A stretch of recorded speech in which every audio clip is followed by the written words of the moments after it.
सद्गति सद्गुरु मिलवें सर्वाधार। मंगलमय मंगल करन विनवों बारंबार। धन्य धन्य सद्गुरु सुखद महिमा कही न जाय। जो कछु कहो तुम्हारी कृपा मोते कछु न बसाए।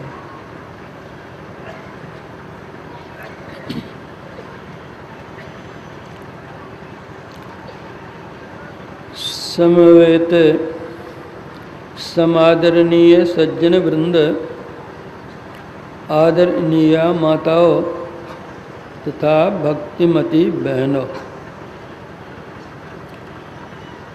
संतमत सत्संग में संत वाणी की प्रधानता होती है।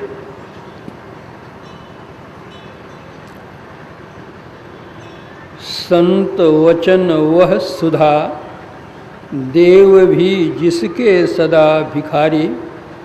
संत वचन वह धन जिसका है, नर प्रधान अधिकारी। मर्त्य अमर कर देने वाला वह संजीवन रज है। संत वचन सब भव रोगों का, राम बाण भेषज है। वेद शास्त्र अनुभूति तपस्या का जिसमें संचय है। संतों का वरद वचन यह मंगलमय निर्भय है। क्यों कर्तव्य मूढ़ नर बैठा, बिना शोक का वाहन। संत वचन के सुधा सिंधु में कर संतत अवगाहन।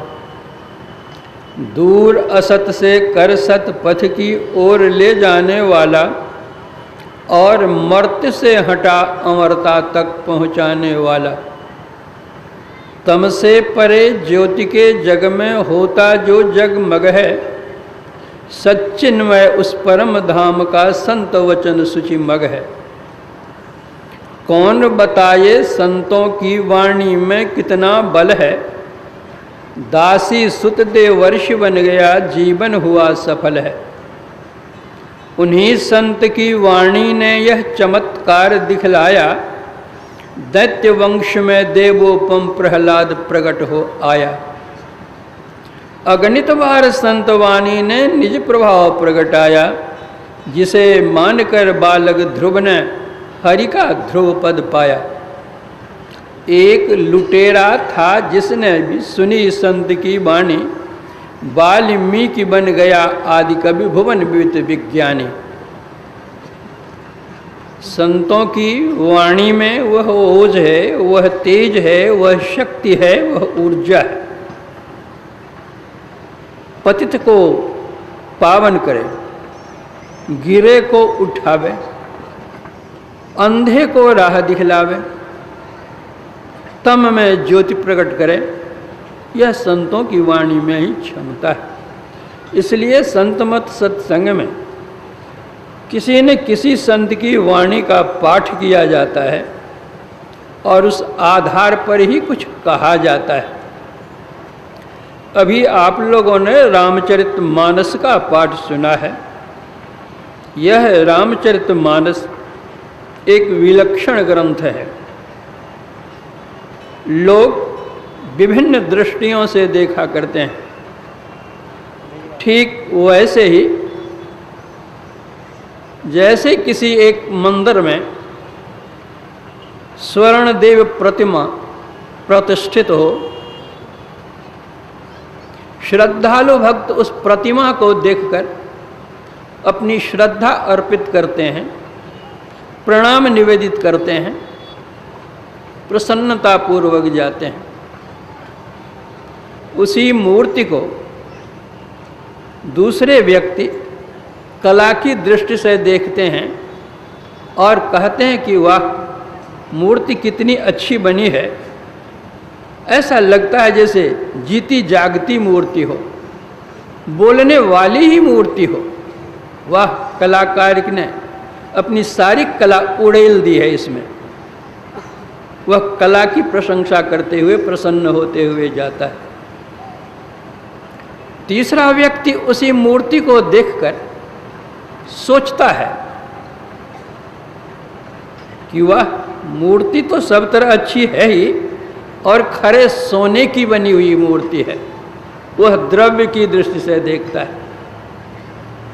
चौथा व्यक्ति आता है, वह उसी मूर्ति को देख करके मन ही मन सोचता है कि वाह, मूर्ति सब तरह अच्छी है, द्रव्य भी बहुत अच्छा है, अगर कोई नहीं रहे तो मैं इस मूर्ति को लेकर ही 9 2 11 हो जाऊंगा। मूर्ति एक ही है लेकिन अपनी अपनी दृष्टि भिन्न भिन्न है।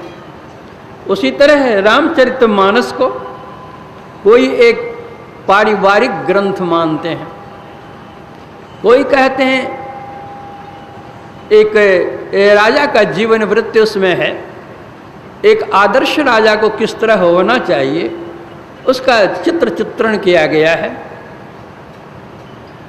कोई कहते हैं रामचरितमानस राजनीति का शास्त्र है, इसमें बहुत सी राजनीति की बातें भरी पड़ी हैं। कोई कहते हैं अरे भाई ये राजनीति ही नहीं है, इसमें तो कूटनीति भी भरी है। सोचो ना, कहाँ तो राजगद्दी पर बिठाया जा रहा था राम को और कहाँ जंगल भेज दिया गया, कैसी कूटनीति है। कोई कहते हैं नहीं, यह ग्रंथ है भगवान श्री राम के सगुण साकार रूप का वर्णन इसमें किया गया है, बताया गया है कि सगुण उपासना किस तरह करो और भगवान उपासना करने से क्या लाभ होता है, भक्ति करने से क्या लाभ होता है, आदि बातें बताई गई है। दूसरे कहते हैं कि भाई मात्र सगुण की ही बात इसमें नहीं है, इसमें निर्गुण की भी बात है। बल्कि गोस्वामी जी ने यह भी कह दिया है कि निर्गुण रूप सुलभ अति, सगुण जान नहीं कोई, सुगम अगम नाना चरित सुनि मुनि मन भ्रम होय।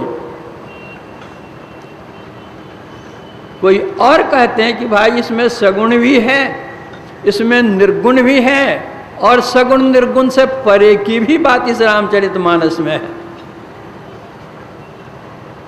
अब वास्तविकता इसकी है क्या, वो तो इसको गहराई में बैठने से ही पता चलेगा। और उसकी गहराई में बैठे तो कौन, जो कछु काल करिय सत्संगा तब होए महामोह भय भंगा। जिन्होंने कुछ दिनों तक सत्संग किया है वे ही इसकी गहराई में बैठ सकते हैं। जिनको संत सद्गुरु मिले हैं, सदयुक्ति मिली है और सत साधना की है, रामायण का सार क्या है, तथ्य क्या है, रहस्य क्या है, सत्य क्या है, वे ही जान सकते हैं। इसलिए कहा गया बिनु सत्संग विवेक न होई, राम कृपा बिन सुलभ न सोई। जब तक सत्संग नहीं करेंगे तब तक विवेक नहीं होगा। विवेक अर्थात सत्यासत्य का ज्ञान, कर्तव्य का ज्ञान, धर्माधर्म का ज्ञान, क्या सत्य है, क्या असत्य है, क्या कर्तव्य है, क्या अकर्तव्य है, क्या योग्य है, क्या अयोग्य है। जैसे दूध और पानी मिलाकर हंस के सामने रखा जाए तो हंस दूध ले लेता है और पानी को छोड़ देता है। गोस्वामी जी कहते हैं उसी तरह यह संसार है, इसमें जड़ चेतन का मिश्रण है, गुण दोष का मिश्रण है। जड़ चेतन गुण दोष में विश्व कीन्ह करतार, संत हंस गुण गहहि पय परिहरि बारी विकार। जो संत हैं वे सत्य दूध को ले लेते हैं, असत्य पानी का त्याग कर देते हैं। इसलिए संतों के ज्ञान को हम समझें, संतों से समझें तो अच्छा है। अभी रामचरितमानस का जो पाठ किया गया है वह प्रसंग आपके सामने रखा गया है कि मर्यादा पुरुषोत्तम भगवान श्री राम 14 वर्षों का वनवास करने के पश्चात श्री सीता जी का उद्धार करके जब अयोध्या पधारते हैं और राज्य पर आसीन होते हैं, सिंहासन आसीन होते हैं, तो एक बार वे अपनी प्रजा को बुलाकर गुरुजन पुरजन सज्जन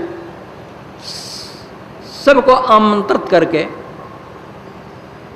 उपदेश या आदेश या शिक्षा कहिए वे देते हैं।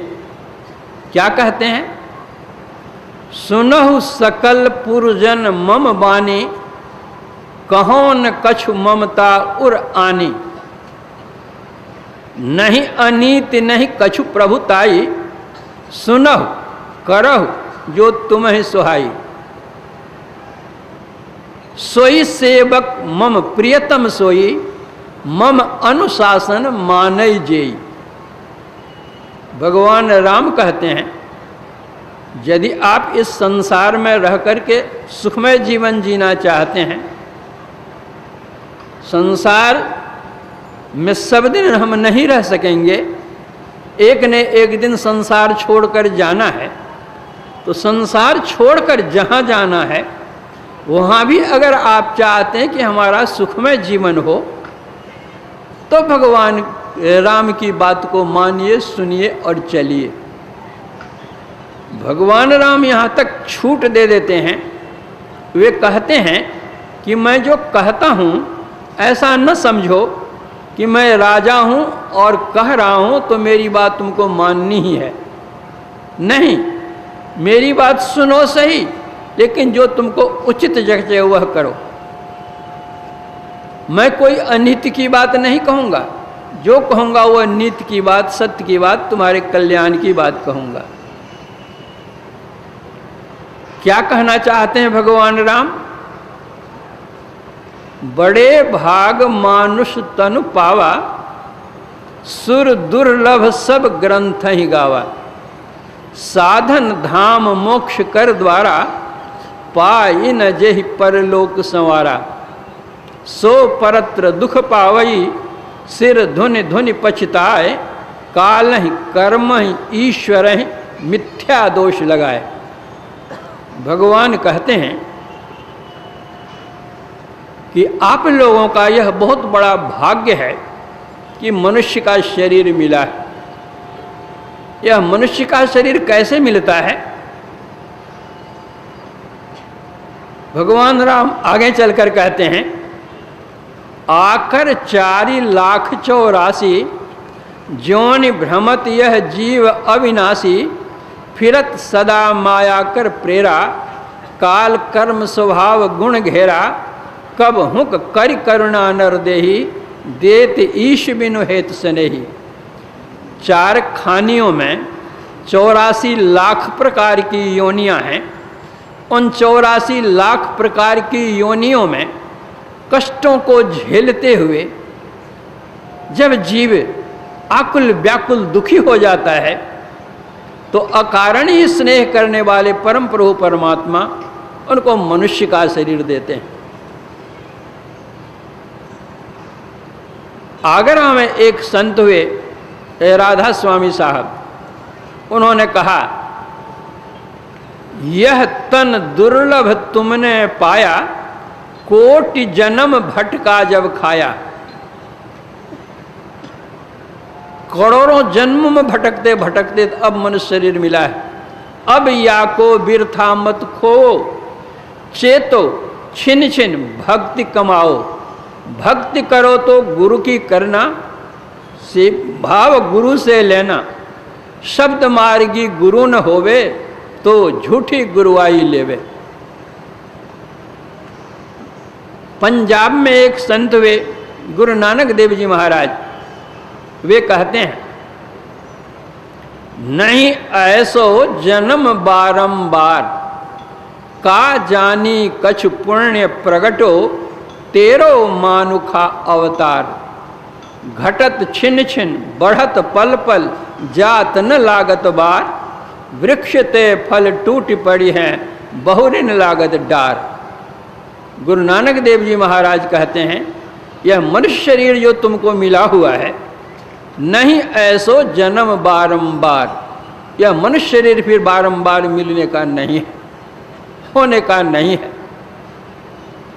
क्या प्रभु की कृपा हो गई है, अनुकंपा हो गई है, दया हो गई है या कृपा हो गई है, कहा नहीं जा सकता। तुमको मनुष्य का शरीर दे दिया है। अब इस मनुष्य शरीर पाकर के तुम क्या करो, तुम्हारी स्थिति क्या है। घटत छिन छिन बढ़त पल पल जात न लागत बार। कहते हैं एक ओर तो घट रहा है, दूसरी ओर बढ़ रहा है, और यह क्षण क्षण घटना और बढ़ना हो रहा है। यह क्या, जिस दिन हम जन्म लिए थे वह प्रथम दिन था। मान लीजिए 100 वर्ष की आयु लेकर के हम इस संसार में आए। जिस दिन हमारी उम्र 5 साल की हो गई तो हमारे अभिभावक माता पिता कहने लग गए कि हमारा बच्चा 5 साल का हो गया। लेकिन समझना यह भी चाहिए कि हमारा बच्चा जो 100 साल का जीवन लेकर के आया था उसमें 5 साल खत्म हो गया, 95 ही बाकी है। जिस दिन हमारी उम्र 10 साल की हुई तो हमारे अभिभावक तो समझने लगे हमारा बच्चा 10 साल का हो गया, लेकिन 100 में से 10 घट गया। 25 साल के हो गए तो हमारे अभिभावक कहने लगे कि हमारा बेटा तो सयाना हो गया, 25 वर्ष का हो गया, लेकिन 75 अब बाकी रहा है, 25 तो समाप्त हो गए। इसी तरह एक तरफ तो जीवन घटता चला जा रहा है, आयु घटता चला जा रहा है, घटत छिन छिन, और इधर उम्र बढ़त पल पर होता रहता है। जो समय हमारा बीत जाता है कितना भी प्रयत्न करने पर भी वह फिर लौटता नहीं है। जिस तरह जिस नदी में हम एक बार जिस जल में डुबकी लगा लेते हैं उस जल में फिर हम दूसरी बार डुबकी नहीं लगा सकते, क्योंकि वह जल तो चला गया निकल करके आगे। अब दूसरा जल आएगा उसमें हम डुबकी लगाएंगे। उसी तरह हमारे जीवन के जो क्षण हैं वे बीतते चले जा रहे हैं, बीतते चले जा रहे हैं, बीतते चले जा रहे हैं। जो बीत गया वह फिर आने का नहीं। किस तरह गुरु नानक देव जी कहते हैं जिस तरह वृक्ष से कोई फल टूट करके गिर जाता है, किसी भी उपाय से वह फल उस डाल में नहीं लग सकता है, उसी तरह जीवन के जितने क्षण हमारे बीत गए हैं वह फिर दोबारा आने को नहीं है। इसलिए जो हमारा बचा हुआ जीवन है उस जीवन पर हम सोचें, विचारें और क्या करना है यह करें। मनुष्य शरीर, मानव कहते किसको है? मननशील प्राणी को मानव कहते हैं। एक जानवर है, किसी खेत में वह चरने के लिए गया है, खेत वाला देखता है उसको डंडे लगा करके भगाता है, वह जानवर चला आता है, वह व्यक्ति भी चला जाता है, फिर दूसरे क्षण थोड़ी देर के बाद वह जानवर फिर उसी खेत में आकर के वह चढ़ने लग जाता है, फिर डंडे मारा जाता है उसको और फिर भगाया जाता है। बार बार उस खेत में आता और डंडे खा खा करके जाता है।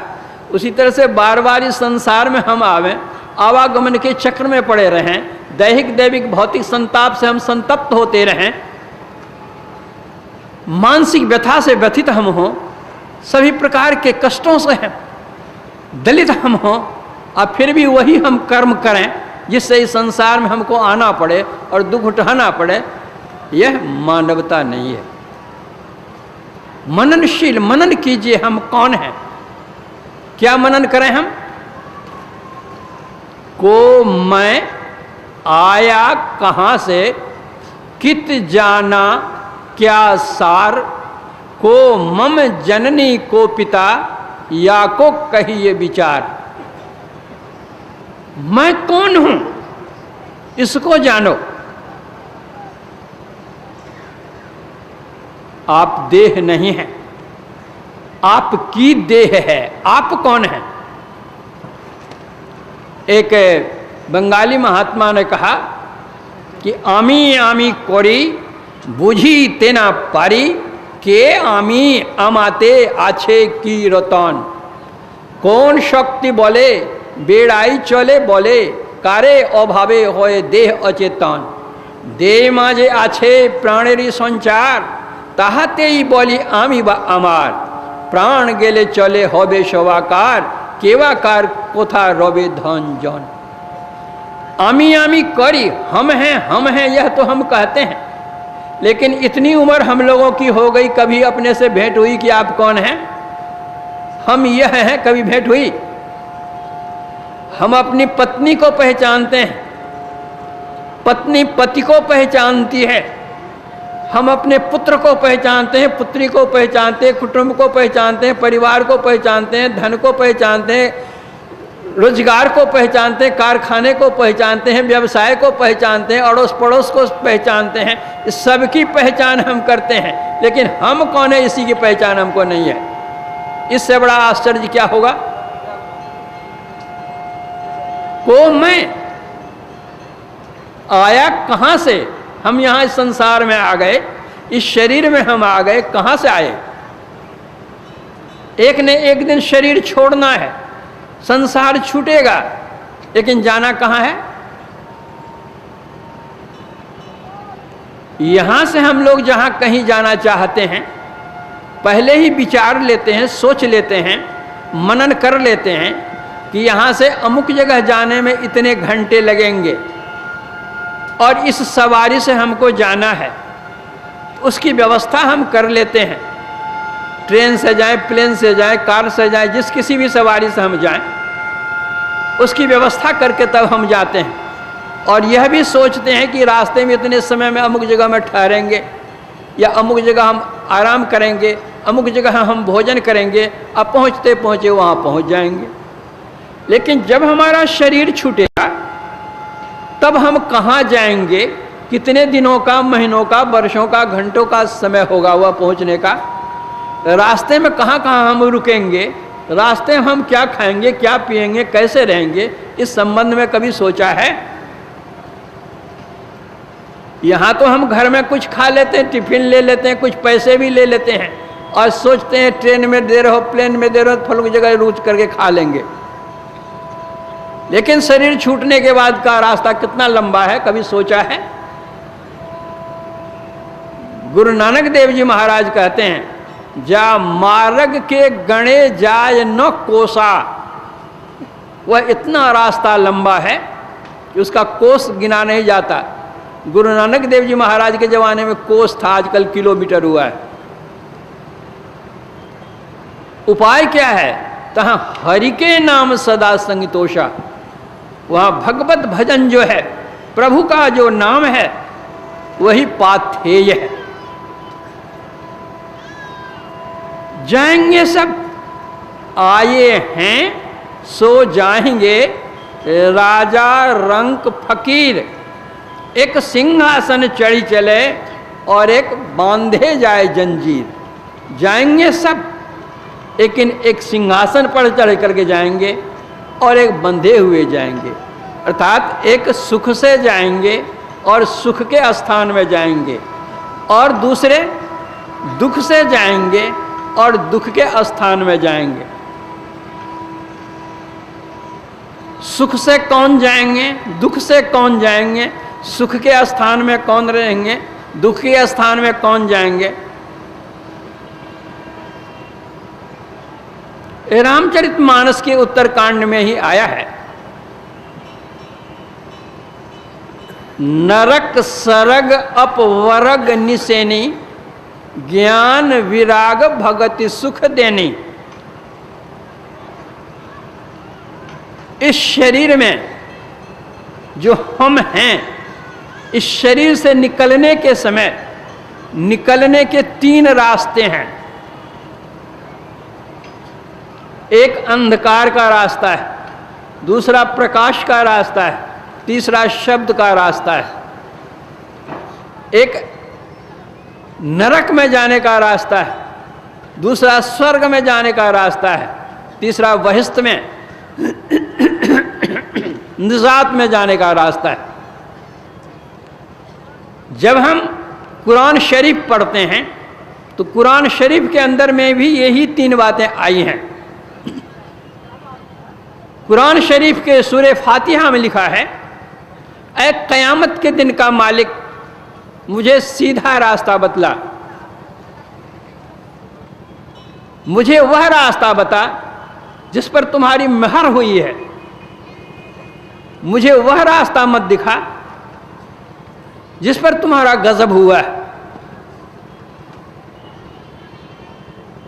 अब विचारने का विषय यह है कि अल्लाह परवरदिगार महान कृपालु हैं, दयालु हैं। जो प्रभु दयालु हैं, कृपालु हैं, वे क्या अपनी संतान को नरक देंगे? किसी को नरक देंगे, किसी को स्वर्ग देंगे और किसी को निजात देंगे? ऐसा कहीं हो सकता है? ऐसा लिखा गया तो क्यों?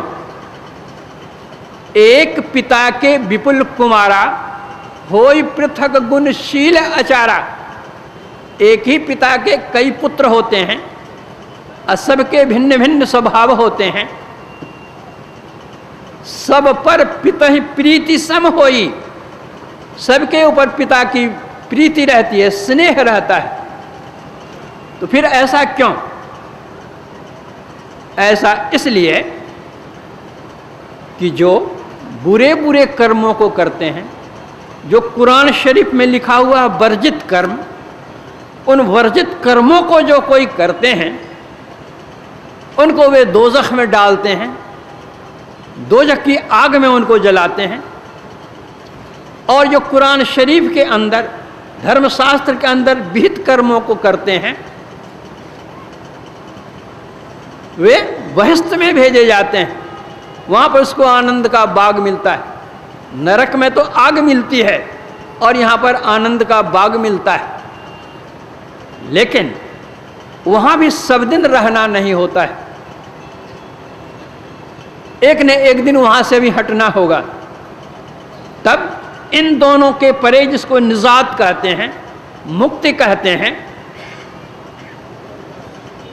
उस मुक्ति की जो क्रिया है प्राप्त करने की, जो साधना है, उसकी जो साधना करते हैं, वे निजात में जाते हैं, सभी बंधनों से वे छूट जाते हैं।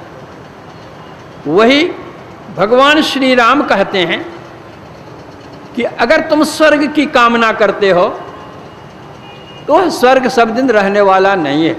स्वर्गो स्वल्प अंत दुखदायी, अंत में वह भी दुख देने वाला है। इसलिए तुम मानव हो, सोचो, स्वर्ग नरक से ऊपर अपने को ले जाओ, मोक्ष प्राप्त कर लो। वैचारिक दृष्टि से हम देखते हैं तो ईसाई धर्म, इस्लाम धर्म और वैदिक धर्म, तीनों धर्म में अभिन्नता है, कोई भिन्नता नहीं है, मात्र शब्दांतर है। और यह भी शब्दांतर देशांतर के कारण है। देशांतर के कारण भाषांतर है और भाषांतर के कारण शब्दांतर है, लेकिन तत्वतः एक ही है। भले ही हम वाटर कह लें, आब कह लें, पानी कह लें, भाषा, ये तीन भाषा के तीन शब्द होते हैं, लेकिन ये चीज एक ही होती है। उसी तरह हम गॉड कहें, अल्लाह कहें, परमात्मा कहें, एक ही बात है। तीन बच्चे खेल रहे थे, तमाशा दिखला रहे थे, लोग इकट्ठे थे। किसी सज्जन ने कुछ पैसे दे दिए उन तीनों बच्चों को कि जो इच्छा तुम्हारी खाना। अब वे तीनों बच्चे आपस में विचार करने लग गए कि इन पैसों का व्यवहार हम लोग क्या करें। उसमें तीनों बच्चे, एक तो ईसाई थे, दूसरे इस्लाम थे, तीसरे वैदिक थे। एक दूसरे की भाषा वे लोग जानते नहीं थे। जो ईसाई बच्चे थे उसने कहा मेरी इच्छा है कि वाटरमेलन खाएं। जो इस्लाम बच्चा था वह कहता है मेरी तो इच्छा है कि हिंदवाना खाएं। जो वैदिक लड़का था वह कहता है मेरा मन तरबूजा खाने का है। अब वे तीनों बच्चे आपस में झगड़ने लग गए। उक्त सज्जन ने पूछा, अरे तुम तो अभी सबको तमाशा दिखला रहे थे, खुश कर रहे थे सबको, और तुम आपस में झगड़ने लग गए, क्या बात है? तीनों ने अपनी अपनी फरियाद रखी कि इस तरह की बात। उक्त सज्जन ने पैसे ले लिए और कहा लाओ, जो तुम लोग चाहता हो वही तुमको दूंगा। बाजार से वो चीज़ मंगाकर कपड़े से ढक लिया। जो ईसाई बच्चा था उससे पूछा तुमको क्या चाहिए? उसने कहा हमको वाटरमेलन चाहिए। एक टुकड़ा काट कर उसके हाथ में दिया, कहा यही चाहिए ना? बोला हाँ यही चाहिए। जो इस्लाम धर्म का लड़का था सब तुमको क्या चाहिए? उन्होंने कहा हमको हिंदवाना चाहिए। उसी का दूसरा टुकड़ा उसके हाथ में दिया, कहा हाँ यही तो हमको चाहिए, मांगते थे हम लोग, ये लोग देना नहीं चाहते थे। जो वैदिक धर्म का लड़का था सब तुमको क्या चाहिए? उनका मुझको तरबूजा चाहिए। तीसरा टुकड़ा उसके हाथ में दिया, कहा यही चाहिए? बोला हाँ यही चाहिए। चीज तो एक ही है, शब्द की भिन्नता है। नहीं जानने के कारण तीनों बच्चे आपस में लड़ते थे। उसी तरह हम ईश्वर कहें, गॉड कहें या अल्लाह कहें, वह तो एक ही एक है। अब फिर भी अगर हम झगड़ें तो यह तो उस बच्चे से भी हम कम नहीं हैं। समझे? हाँ वह है, यह मनुष्य शरीर मिला है। मानव कहते किसको? अपने सुख के लिए जो दूसरे को दुख नहीं देता वह है मानव। अपने सुख के लिए जो दूसरे को दुख देता वह है दानव। दूसरे को सुख देने के लिए जो दुख सहता है वह है देवता। और दूसरे को दुख देने के लिए जो दुख सहता है उसकी संज्ञा नहीं है। कहते तुमको तो मिटा करके ही छोड़ेंगे, चाहे हम मर जाए तो मर जाए, मिट जाए तो मिट जाए। दूसरे को मिटाना चाहते तुम भी मिटोगे तो क्या हुआ? कहते हैं उसकी संज्ञा ही नहीं है। तो भगवान राम कहते हैं तुमको अनमोल शरीर मिला है मानव। अति दुर्लभ है तन मानव को, यह पारस ज्ञान विचारिए जी। गुरु मंत्र दियो जो दया करके, सोई श्वास में श्वास उचारिए जी। प्रभु प्रीति की ज्वाल प्रज्वाल करो, और पाप के बीज को जारिए जी। दुख भंजन नाम निरंजन का, कबहू मति भूल विसारिए जी। संत कबीर साहब कहते हैं बार बार नर देह नहीं यह वीर रे, चेत सके तो चेत कहे कबीर रे। यह मनुष्य शरीर मिला हुआ तुम, इसकी उपयोगिता जानो। नर्तन की उपयोगिता विषय भोगों की बहुलता में नहीं है, भगवत भजन की मादकता में। यह मनुष्य शरीर तुमको मिला हुआ है। कहने के लिए हम सब मानव हैं, लेकिन व्यवहार में मानव मानव में भी भेद होता है। किसी ने कहा कि मानव 4 प्रकार के होते हैं। कैसे? कहा कोई मानव तो बेर के समान होता है, कोई आदमी शिला के समान होता है, कोई आदमी नारियल के समान होता है, और कोई आदमी अंगूर के समान होता है। कहा कैसे? बेर के समान कैसे होते हैं? बेर के ऊपर भाग में थोड़ा गूदा रहता है। जंगल में नदी किनारे जो बेर के पेड़ होते हैं, थोड़ा सा गूदा होता है कुछ ऊपर में। अब मुंह में लीजिए, दबाइए तो खट से दांत जाएगा उसकी गुठली पर। ऊपर में तो मुलायम है और भीतर में गुठली है। उसी तरह कुछ लोग ऐसे होते हैं कि बोलते तो बड़ी चिकनी चुपड़ी बात बोलते हैं ऊपर से, अल्ले भीतर में गुठली है। कुछ इस तरह के व्यक्ति होते हैं। बोले ही बचन मधुर जिमि मोरा, अखाई महा अहि हृदय कठोरा। कहता पर करता नहीं, मुख का बड़ा लवार, आखिर धक्का खाएगा साहब के दरबार। एक कहे दूजी कहे दो दो कहे बनाए, ये दो मुख का बोलना घना तमाचा खाए। दूसरे व्यक्ति होते हैं शिला के समान, शिला कहते हैं पत्थर को, उसकी बोली भी पत्थर जैसी है और हृदय भी कठोर पत्थर जैसे होता है। दूसरे व्यक्ति वह उस तरह होते हैं। तीसरे व्यक्ति होते हैं नारियल के समान। नारियल का ऊपर भाग बहुत कड़ा होता है, लेकिन उसके भीतर भाग में देखिए आप तो साफ स्वच्छ उज्जवल मुलायम और पानी लिए हुए। उसी तरह दूसरे व्यक्ति कुछ इस तीसरे व्यक्ति कुछ इस तरह के होते हैं, भले वे कड़ी बात बोल दें लेकिन उसका भीतर बहुत मुलायम होता है, शीतलता लिए हुए होता है। जैसे माँ होती है, कभी कभी बच्चे को माँ फटकार देती है, डांट देती है, एक दो थप्पड़ भी लगा देती है, लेकिन उसका हृदय बच्चे के लिए बहुत मुलायम रहता है, उसके कल्याण के लिए ही करती है, कहती है। बच्चे से इतना स्नेह होता है माँ का, कलेजा के समान अपने को बच्चे को रखती है।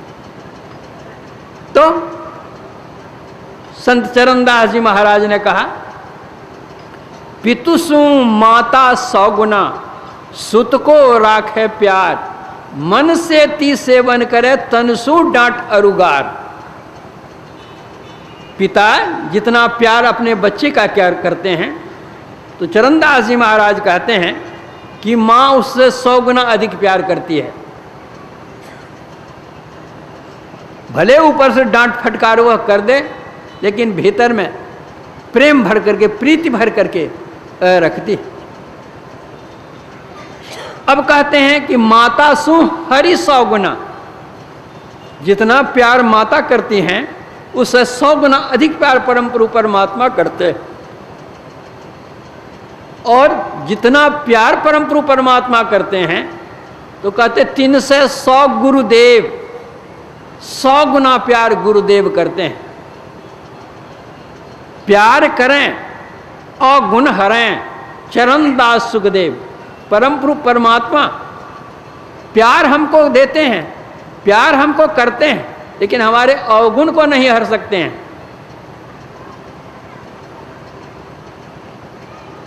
इतनी उम्र हो गई हम लोगों की, सोचिए जो जो कर्म, क्या क्या कर्म किया नहीं किया। परमात्मा तो हमारे अंदर में ही है ना, कभी मना किया दुष्कर्मों को करने से, कुकर्मों को करने से, अपकर्म को करने से।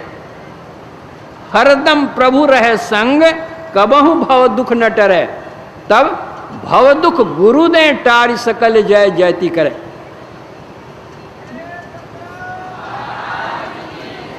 जो संत सदगुरु होते हैं वे प्यार भी करते हैं परमात्मा से अधिक और अवगुण भी हरते हैं। वे बतलाते हैं यह अकर्तव्य कर्म है, इसको मत करो, इसका फल तुमको दुख होगा। वे क्या करते हैं, एक पत्थर का टुकड़ा है सड़क पर, सवारियां जाती हैं आती हैं उस होकर के, उस पत्थर की कोई कीमत नहीं होती। लेकिन जो संत सदगुरु होते हैं, कलाकार होता है, उस पत्थर को उठा लेता है वह कलाकार और उसको काट छांट करके एक मूर्ति का रूप दे देता है, एक देव मूर्ति का रूप हो जाता है वही पत्थर, पूजा करने लग जाते हैं। उसी तरह यह मानव जो संसार में आया है वो पत्थर का टुकड़ा है, कोई कीमत नहीं। लेकिन जिनको जिस तरह के गुरु मिल जाते हैं, उसका ज्ञान मिल जाता है, तदनुकूल वो उसके जो पूज्य हो जाता है, देव तुल्य हो जाता है। इसलिए संत दादू दयाल जी महाराज कहते हैं, सतगुरु पशु मानस करें मानस थे सिद्ध सोई, दादू सिद्ध थे देवता देव निरंजन होय। यह तो भगवान राम कहते हैं कि यह मनुष्य का शरीर जो तुमको मिला है, इसकी उपयोगिता जानो। क्या? यह मनुष्य शरीर तुमको मिला है सुर दुर्लभ, देवताओं को भी यह दुर्लभ है, वह तुमको सुलभ है। क्या है? साधन धाम। जो साधना करो इस शरीर में फल मिलेगा, यही शरीर है। चौकीदार बना हुआ है, यही शरीर है। थानेदार बना हुआ है, यही शरीर है। डीएसपी बना है, एसपी बना है, आईजी बना है, डीआईजी बना है, यही शरीर है। एमएलए हैं, एमपी हैं, मंत्री हैं, महामंत्री हैं और राष्ट्रपति हैं, यही शरीर है। मास्टर है, वकील है, इंजीनियर है, शरीर यही है। जिनको जिस तरह के गुरु मिल गए, यही शरीर है जिसमें बड़े बड़े संत महात्मा लोग आए हुए, साधना करके परम परमात्मा को प्राप्त किए हुए। यह मनुष्य शरीर अनमोल है, इसका कोई मोल नहीं है। इस अनमोल शरीर का जो मोल जानते हैं वे भी अनमोल